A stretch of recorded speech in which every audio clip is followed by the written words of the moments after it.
Pitching tu maknanya orang yang menyanyi sembang, tapi bukan sembang dari segi nadanya.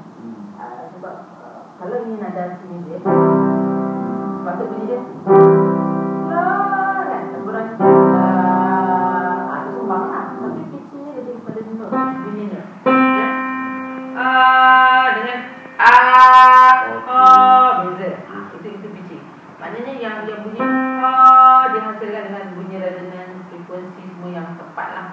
Kalau yang dekat bawah, so dia tak ada produce resonance, so bunyi itu dipanggil pitching. Orang yang biasa dengar bunyi-bunyi yang tepat, violinist ataupun music director ke apa, dia akan tak tahan lah dengan bunyi tu yang itu pitching. Itu yang saya nak orang faham. Di mana kalau kita cakap pitching laut kan, istilah pitching laut tu maknanya pitching tu lari kan.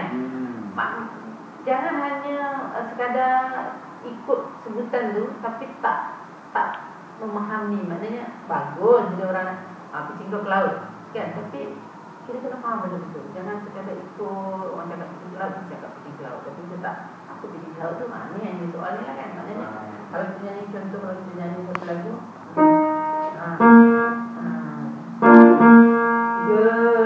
getaran jiwa, contoh getaran jiwa, tu ada pitching problem lah.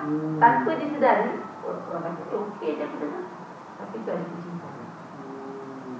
Sebab tu orang biasa yang tak biasa di apa, telinga tu tak dilatih kan, dia dengar dia kata tak ada apa, okey je.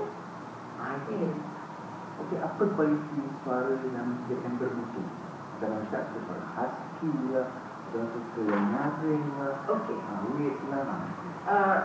Suara yang bermutu ialah suara yang kita bila dia keluar tu dia crystal clear.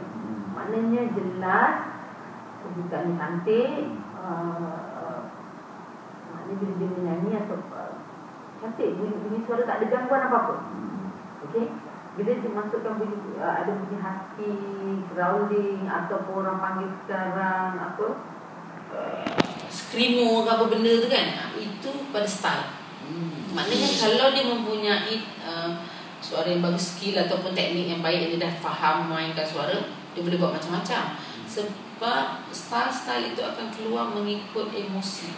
Maknanya kalau lagu tu geram kan, kata aku benci tu, aku benci, dia boleh guna, dia boleh guna benda tu. Tapi kalau aku sayang, takkan kita aku sayang, takkan nak pakai tu. Betul tak?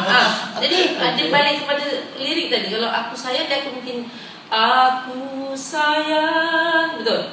Tapi kalau aku benci, dengan nada yang sama, takkan dia aku benci, dia cantik sangat. So aku benci, mungkin macam tu. Jadi kalau you nak, kalau dalam kesedihan, maknanya aku sedih, mungkin dia nak aku sedih, dia nak keluarkan bunyi udara banyak ke apa kan. Itu pulang lah. Itu style. Jadi style itu bukan teknik. Style itu ialah bunyi yang sudah digampung dengan emosi. Jadi keluarlah bunyi-bunyi itu. Menarik. Tak habis kalau kita belajar dalam masa satu hari. Memang dah 1 tahun ni tak tentu dia habis.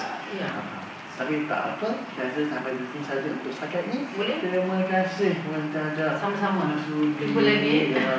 Jumpa lagi di kelas ni nanti kita secara live. InsyaAllah. Okay. Jadi produk Nadila sana, jangan lupa lawati website kita www.putar-putar.com. Situ ada boleh tengok ke longan Facebook, ke Facebook Putar-Putar sendiri, ataupun ke youtube.com/putar-putar TV. Baik, sebelum berpisah kita ada trademark Putar-Putar sebenarnya. So tangan, alright. Kita dekat pipi, kita putar-putar sama. 1, 2, 3. Putar-putar.